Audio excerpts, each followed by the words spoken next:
Bab 52. Berdiskusi untuk mengatakan hal yang sama. Ginu menetap di samping dengan hormat, menunggu sampai Rocky selesai memberi pelajaran pada Sean, baru bicara dengan senyum damai, "Tuan, kebaikan besar Anda terhadap keluarga Qin, saya tidak akan pernah melupakannya. Hari ini agak terburu-buru, tidak sempat melakukan persiapan. Apa Tuan bisa datang ke rumah keluarga Qin besok? Saya akan mengadakan perjamuan di rumah, melayani Tuan sendiri untuk berterima kasih atas kebaikan besar Tuan." "Tidak perlu, aku masih ada urusan." Rocky menggelengkan kepala dengan dingin, dia tidak ingin mengikat hubungan dengan keluarga Qin. Dia melihat Andrew dari kejauhan, membawa 3-4 orang security patroli, berlari ke sini dengan terengah-engah. Rocky menganggukkan kepala dengan pelan ke Ginu, "Aku pergi dulu, masalah hari ini, aku turun tangan karena melihat kamu melakukan banyak perbuatan baik, tidak berharap terlalu disebarluaskan, paham?" Ginu tertegun, menganggukkan kepala terus, "Saya paham. Mohon kalau lain kali Tuan butuh bantuan dari keluarga Qin, silahkan datang cari saya." Selesai bicara, dia buru-buru mengoper selembar kartu nama yang dilapisi emas, di atasnya ada nomor telepon pribadinya. Rocky menerima tanpa melihatnya, langsung memutar badan dan berjalan ke arah ayah mertua. Andrew dipenuhi keringan, memimpin 3-4 orang anggota security patrol berlari kecil kemari, melihat Rocky berjalan keluar dari kerumunan, seketika terkejut. "Rocky, mereka tidak menyulitkanmu kan?" "Tidak, Pak." Rocky menggelengkan kepala sambil tersenyum. "Tapi..." Andrew melihat ke kerumunan orang dengan instingnya, hanya melihat mobil BMW hitam sedang melaju pergi dengan cepat, dan orang berusia menengah yang agung tadi, sedang merangkapkan tangan dengan hormat ke arah Rocky. Rocky bicara dengan tersenyum, "Pak, sudah tidak ada masalah.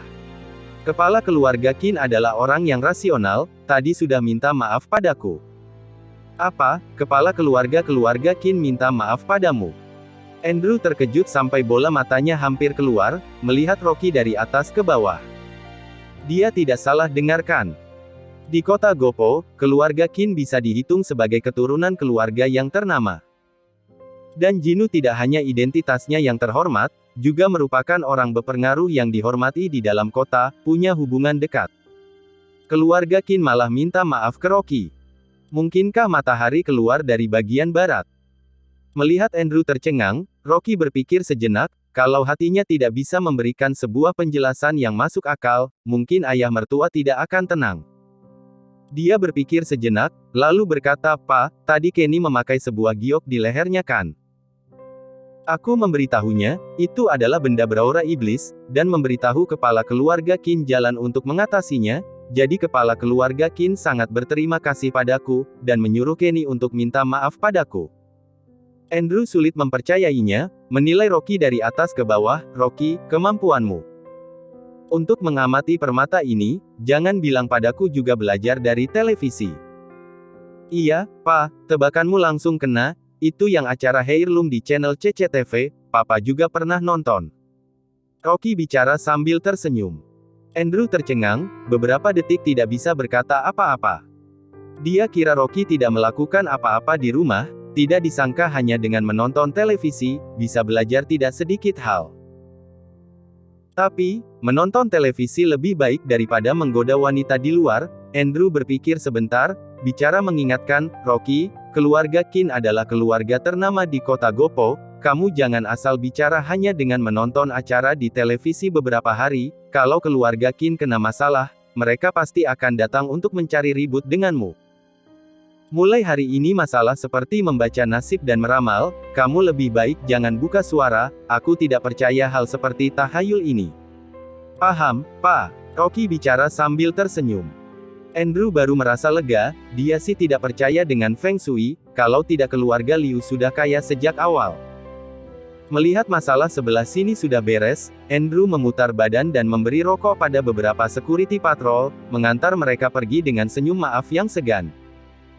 Setelah melewati masalah palsu hari ini, Andrew membulatkan tekadnya, selama kehidupan ini dia tidak akan menyentuh barang antik lagi, daripada dijebak. Andrew menggosok-gosokkan tangannya, memaksa tertawa, bicara pada Rocky, "Rocky, soal hari ini Papa membeli barang antik, nanti pulang kamu jangan bicarakan pada mamamu dan Dewi, supaya mereka berdua tidak memarahiku lagi. Aku tahu, Pak. Rocky bicara sambil tersenyum, tentang hari ini, aku pasti akan merahasiakannya, tinggal bilang menemani papa keliling di Antique Street, tidak melihat barang antik yang bagus jadi pulang saja. Bagus. Begini bagus. Andrew senang sampai langsung menganggukkan kepala, hatinya berpikir menantunya ini tidak sepenuhnya cacat, paling tidak nurut dan pengertian, kekuatannya juga besar. Saat sedang mau meninggalkan Antique Street, Andrew melihat gelang di tangan Rocky, bicara dengan bingung, ini gelang dari mana? Kamu beli dengan harga berapa? Jangan sampai tertipu. Rocky termenung sebentar, bicara sambil tersenyum, oh, ini adalah hadiah terima kasih yang diberikan kepala keluarga Qin padaku, aku juga tidak tahu berapa harganya, kira-kira. Seharga 8-10 juta, menyuruhku membawa kembali untuk diberikan pada Dewi. Begitu mendengar hanya berharga 8-10 juta, Andrew tambah tidak peduli, bagi keluarga Qin, uang beberapa juta ini bahkan tidak terhitung sebagai kertas. Rocky takut ditanya lagi oleh mertua, buru-buru menyimpan gelang giok tua yang seperti es yang merupakan barang bagus seharga 12 miliar. Masalah ini akhirnya berhasil dilewati, buru-buru meninggalkan Antique Street, daripada muncul masalah lagi. Saat siang hari, mereka berdua pulang. Di jalan, mereka berdua sudah mendiskusikannya, tidak membicarakan satu hal pun tentang yang terjadi hari ini, bilang saja tidak beli. Walaupun demikian, Andrew tetap dimarahi oleh Jenny, katanya dia menghabiskan waktu satu pagi hari. Rocky kembali ke kamar lalu mengeluarkan gelang giok esnya dan meletakkannya di meja dandan, tunggu Dewi pulang nanti, pasti akan sangat terkejut. Terpikir lagi dirinya mendapatkan batu besar, keselamatan dan kekayaan, dari Sean, Rocky mengeluarkan batunya, sekarang batu ini sudah mengumpulkan mana, sama seperti batu pada biasanya, Rocky mengoperasikan, tapi juga tidak bisa menarik mananya keluar. Apa mungkin saat itu salah merasakannya? Rocky mengerutkan alisnya, dan mempelajari lagi sebentar, tapi tetap tidak ada hasilnya. Rocky hanya bisa memasukkan batunya ke dalam kantung lagi, firasatnya merasakan benda ini tidak biasa, tapi sekarang malah tidak bisa menelitinya, kalau begitu hanya bisa tunggu setelah kultivasinya meningkat baru dipikirkan lagi. Berpikir sampai sini, Rocky duduk di lantai dengan bersila, melatih dengan fokus. Selama dia menikah dan tinggal di rumah keluarga Liu, pagi harinya dia bukan sedang menggantungkan hidupnya pada wanita, dengan santai di rumah, tapi berlatih dengan penuh konsentrasi saat tidak ada orang. Dia sudah mempelajari pengenalan dari buku langka ini, tapi di luar alasan kualitas tubuh manusia biasa, kalau ingin menembus tingkatan kedua itu sangat sulit. Dan lagi, saat dia jatuh ke sungai, terendam di dalam air yang sangat dingin terlalu lama, udara dingin lembab memasuki tubuh, pembuluh darahnya terluka, sampai sekarang masih sedang pemulihan. Dia sekarang masih tubuh biasa, hanya bisa pemulihan lambat dengan latihan, ingin pulih seutuhnya, berdasarkan yang dibilang, harus mendapatkan panacea yang langka baru bisa. Dan begitu pulih seutuhnya, dia juga bisa untuk menggunakan banyak kemampuan sakti. Tapi panacea yang langka mana bisa didapatkan dengan begitu mudah? 2 tahun ini Rocky pergi ke berbagai toko bahan obat tradisional China di dalam kota, semuanya tidak ada hasil, hanya bisa menunggu keberuntungan dengan diam. Setelah selesai latihan, sudah sore hari jam 5 lebih, Rocky bangun dan pergi ke kantor, berencana untuk menjemput Dewi pulang. Setelah sampai di perusahaan, masih ada 15 menit sebelum waktu pulang kerja, Rocky masuk ke dalam gedung kantor, berjalan ke arah kantor Dewi. Rocky juga ada sedikit rasa bersalah terhadap istrinya, Dewi. 3 tahun ini, Dewi karena menikahi dirinya, dia dicemooh oleh orang keluarga Liu, menghinanya sudah menikahi seorang cacat. Terutama Mike dan Mia, dua kakak beradik ini, lebih tidak memandangnya lagi. Dewi menanggung tekanan ini di dalam perusahaan, pulang ke rumah, malah tidak membicarakannya sedikit pun padanya. Rocky paham, dibanding dengan yang dia tanggung, beban yang dipikul Dewi sebagai seorang perempuan lebih besar. Tapi sekarang sudah tidak sama, mulai sekarang sampai seterusnya, tidak ada satu orang pun yang bisa berada di atasnya. Rocky berjalan keluar lift, menyusuri lorong dan berjalan ke kantor Dewi, Saat sedang melewati depan kantor yang terbuka, tiba-tiba mendengar suara orang bicara dari dalamnya.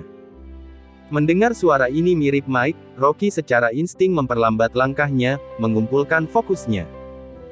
Di bawah efek mana di dalam tubuhnya, suara di dalam kantor seketika menjadi lebih kencang beberapa kali lipat, masuk ke telinganya dengan jelas. Bab 53. Dijebak lagi.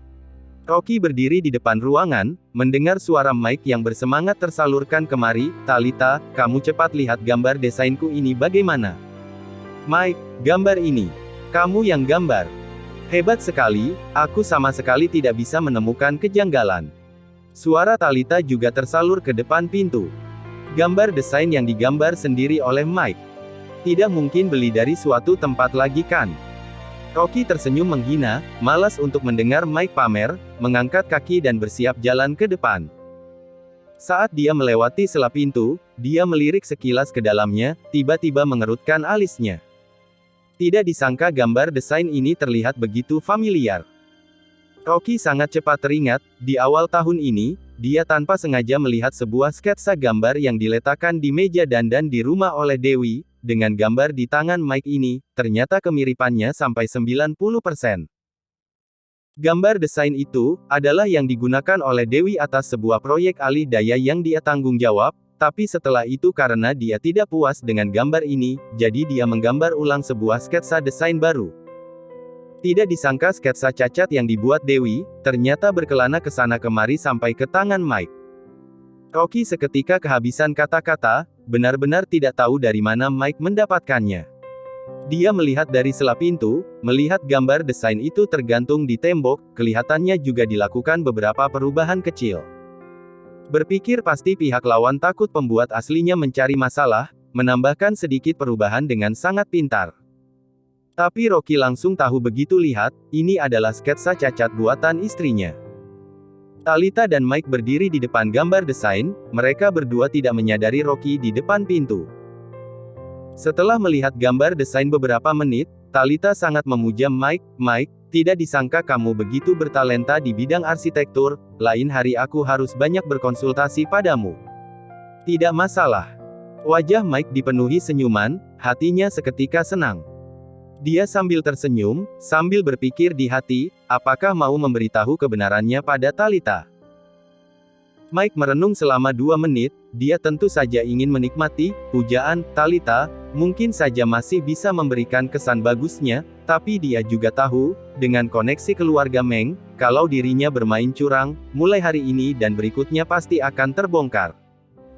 Dia berusaha keras untuk memaksa membuka mulutnya, "Talita, sebenarnya gambar ini bukan aku yang gambar, tapi aku beli dari sebuah perusahaan alih daya."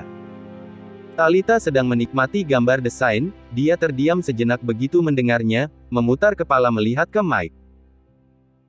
Mike pura-pura tertawa, lalu menghela napas dan berkata, "Belakangan ini pekerjaanku terlalu sibuk, tapi perusahaan malah menyerahkan proyek perpustakaan administrasi kota padaku. Aku tidak bisa melakukan beberapa pekerjaan bersamaan, jadi mencari sebuah perusahaan alih daya arsitektur, dan membeli gambar desain ini, kalau tidak aku pasti sudah gambar sendiri."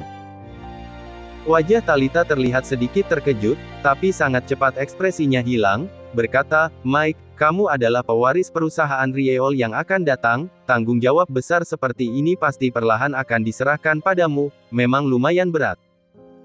Selesai bicara, dia melihat gambar desainnya lagi, gambar desain ini dibuatnya sangat sempurna, pasti menghabiskan tidak sedikit uang ya.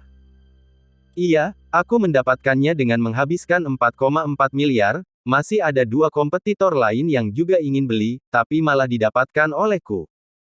Mike melihat Talita tidak marah, seketika menjadi lebih lega. "Mahal sekali. Iya kan, sekarang sangat sulit untuk membeli sebuah desain arsitektur yang original, ini juga merupakan buatan master."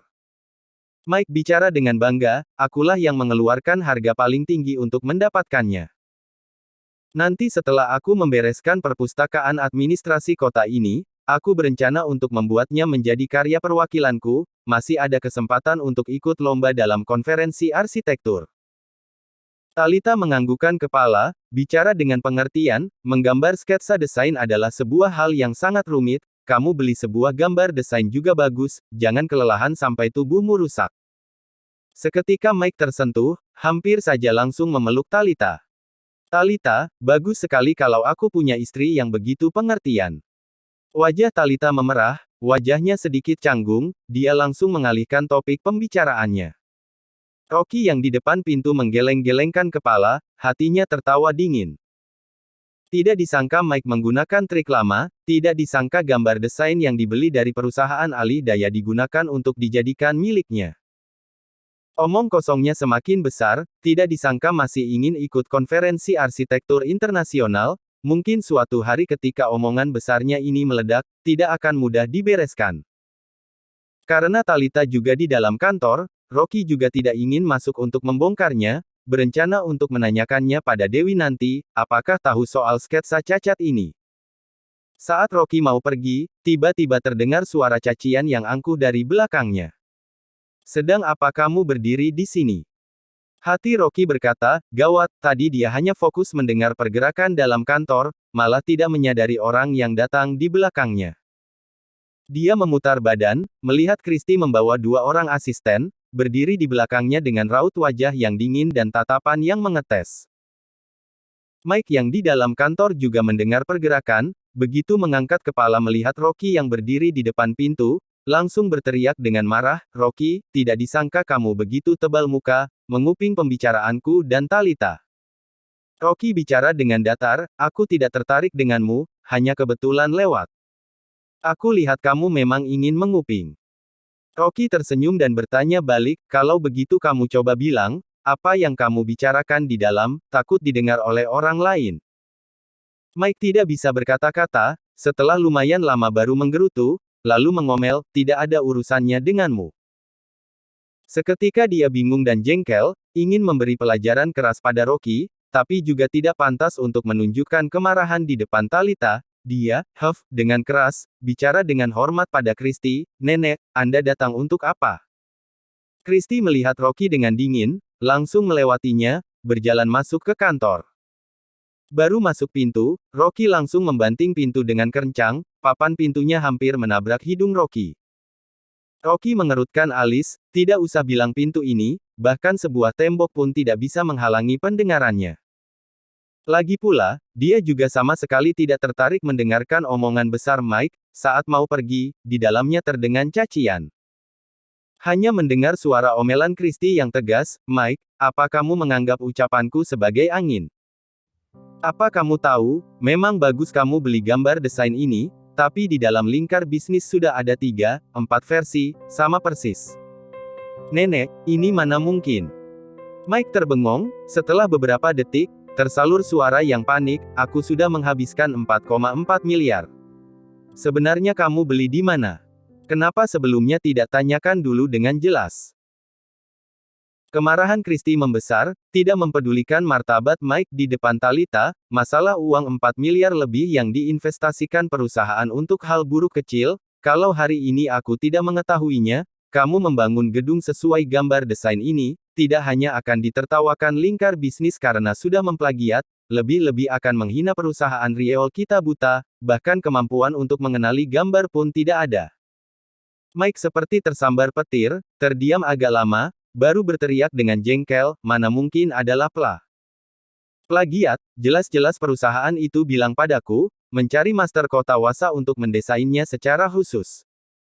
Christy bicara dengan dingin, kamu sebenarnya dapat gambar desain itu dari perusahaan kecil mana, aku rasa kamu mungkin sudah ditipu. Kerugian uang perusahaan adalah hal kecil, tapi kalau kehilangan nama perusahaan Riol, lebih banyak uang pun tidak akan bisa kembali lagi. Bab 54. Kekecewaan yang tidak bisa dijelaskan. Christy mencaci dengan tegas, memarahi Mike sampai terdiam tidak bisa apa-apa. Dia ketakutan sampai sekujur tubuhnya gemetar, hampir terjatuh di lantai, marah dan juga khawatir, bergumam, aku beli dari perusahaan Honest Arsitektur, tidak disangka mereka masih punya muka untuk memberi nama, Honest, beraninya menipuku. Aku tidak akan melepaskan mereka. Dia melompat tiba-tiba, bicara dengan menggigit gigi, sekarang aku cari mereka untuk tagih utang. Beraninya menindas bahkan menginjakku, kalau tidak menunjukkan sedikit air muka, benaran mengira aku Mike mudah ditindas ya. Honest. Rocky menaikkan alisnya, dia pernah mendengar perusahaan alih daya arsitektur yang bernama Honest ini, sejak awal sudah terbukti punya nama buruk di dalam lingkar arsitektur kota Wasa, spesialis menipu yang tidak profesional, tidak disangka sekarang kembali ke kota tua kota Gopo. Tidak sedikit orang yang tidak profesional dirugikan besar oleh perusahaan ini, tapi pasrah terhadap latar mereka yang dalam, katanya kekuatan bosnya di kota Gopo juga tidak kecil, juga membuka sebuah perusahaan pinjaman dengan bunga tinggi, memelihara 40 orang petarung. Jadi, walaupun perusahaannya sudah menipu begitu banyak tahun, tapi malah terus berdiri kuat. Tidak disangka Mike sebagai desainer, ternyata begitu tidak hati-hati, bisa-bisanya mencari perusahaan gelap seperti ini. Benar-benar bodoh sekali. Rocky baru mau pergi, dan di saat ini, pintu kantornya tiba-tiba terbuka lagi. Talita berdiri di depan pintu, melihat Rocky dengan tatapan terkejut. Kamu masih belum pergi. Mike langsung melihat Rocky, menyerbu keluar dengan wajah menghijau, bicara dengan ganas, akhirnya tertangkan oleh Talita, sekarang sudah kan, kamu masih bilang tidak menguping. Kamu punya informasi berharga apa? Berharga untuk aku nguping. Seketika Rocky merasa lucu, mengulurkan tangan untuk menunjuk pintu kayu, suara kalian begitu besar, kalian tanya tante yang menyapu itu, coba apakah dia dengar atau tidak.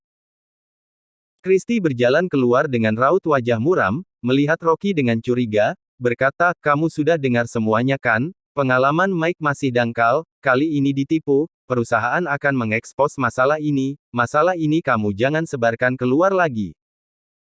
Selesai bicara, dia bicara ke Mike, besok kalau kamu mau pergi minta ganti rugi ke perusahaan itu, aku akan mengutus beberapa security perusahaan untuk menemanimu pergi.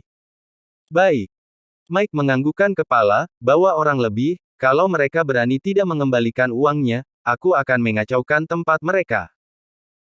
Talita mengerutkan alis, merasa sangat kecewa pada Rocky, dia kira walaupun Rocky lemah, tapi kualitas dirinya masih bagus, karena terakhir kali di restoran Gobes juga Rocky yang membantu menyelamatkan mereka. Tapi tidak disangka dia menguping pembicaraan Mike, benar-benar membuat kesan baik yang ada padanya menghilang lagi. Talita marah di hati, sengaja bilang, Rocky, kamu ikut tidak? Rocky menggelengkan kepala pelan, masalah ini tidak ada hubungan dengannya. Mike bicara menghina, Talita, kamu ngapain ajak dia, orang yang pengecut seperti dia, mana punya nyali untuk ini. Saat ini, sedikit kesan baik terakhir Talita pada Rocky, juga menghilang semua, merasa sangat kecewa. Dia tidak paham, baru berlalu 3 tahun, kenapa Rocky bisa berubah jadi begini. Talita sedang diambang emosi, melirik Rocky dengan dingin, lalu bicara ke Mike, tidak apa, Mike, dia tidak berani, aku yang temani kamu pergi. Mike melihat Talita berpihak pada dirinya, hatinya terharu, langsung berkata, Talita, lebih baik kamu tidak usah pergi, di sana tidak aman. Tidak apa, keluarga Meng juga kenal beberapa kelompok di kota Gopo, aku pergi lihat denganmu, siapa tahu bisa membantu. Mike berpikir sejenak, ada keluarga yang maju, lebih tidak takut pihak lawan berbuat kasar, lalu menganggukkan kepala dengan terharu dan berkata, Talita, terima kasih. Selesai bicara, melirik Rocky dengan merendahkan lagi, bicara menghina, ada sebagian orang takut mati, nyalinya bahkan kalah dari perempuan. Rocky mengangkat kepala perlahan, menunggu mereka berdua selesai bicara, baru membuka mulut dengan dingin. Yang pertama, aku tidak menguping, pintu kayu ini yang tidak kedap suara. Yang kedua, aku tidak pergi, karena besok adalah akhir pekan, aku mau menemani istriku di rumah. Lagi pula, kekacauan yang dibuat orang lain, kenapa harus aku yang membereskannya? Seorang pria yang bahkan tidak bisa membereskan masalahnya sendiri, apa masih bisa disebut pria? Di pintu kayu kantor dipasang frosted glass yang besar, efek kedap suaranya sangat jelek, walaupun dia tidak menggunakan mana, juga bisa mendengar cacian di dalam. Dia bicara beberapa kalimat dengan dingin, sampai membuat wajahnya memerah, bicara dengan ganas, ya sudah kalau kamu tidak mau pergi. Selesai bicara, dia menendang pintu kayu dengan keras dan bicara dengan marah, besok ganti semua pintu kantor. Rocky langsung membalikkan badan dan pergi, tidak melihat orang-orang di belakangnya lagi. Dari belakang masih terdengar suara omelan Mike. Pengecut, apaan sih? Rocky berjalan ke kantor Dewi, kebetulan bertemu dia yang sedang mau keluar. Kamu sudah datang. Dewi berpegang pada pintu kantor, dan melihat koridor sekilas, bertanya, kamu dan Mike bertengkar apa lagi? Bukan apa-apa, Mike beli gambar desain, ditipu oleh sebuah perusahaan palsu, berencana menemui mereka untuk meretur uangnya besok. Rocky berpikir lalu berkata, gambar desain ini, aku lihat sepertinya gambarmu yang kamu buat untuk perusahaan alih daya di awal tahun. Apa? Dia pergi beli lagi. Dewi terkejut, tapi sangat cepat tenang lagi, tertawa menghina, gambar desain itu adalah sketsa cacatku, di gambarnya ada tidak sedikit kesalahan, kalau bangun sesuai dengan gambarnya, konstruksinya pasti akan muncul masalah besar. Hal-hal ini saja dia tidak bisa menyadarinya, tidak tahu apa gunanya dia berprofesi di bidang arsitektur. Melihat istrinya tidak peduli, Rocky juga menjadi lega, bicara sambil tersenyum, tidak usah pedulikan dia, ayo pulang. Dewi menganggukkan kepala, berjalan keluar sambil berpegang pada tembok. Tunggu. Rocky mengerutkan alis, menundukkan kepala untuk melihat kaki Dewi, kakimu kenapa? Hari ini Dewi mengenakan satu setel seragam profesional berwarna hitam, rok ketat hitam yang menunjukkan tubuh yang bagus, kakinya yang indah mengenakan stocking semi-transparan, terlihat lebih licin seperti lemak. Hanya saja, di antara stocking berwarna kulit, bagian pergelangan kakinya ada sebuah tanda lebam. Dewi mengerutkan alisnya, berkata, tidak sengaja terpeleset saat turun tangga, kakiku menabrak tangga.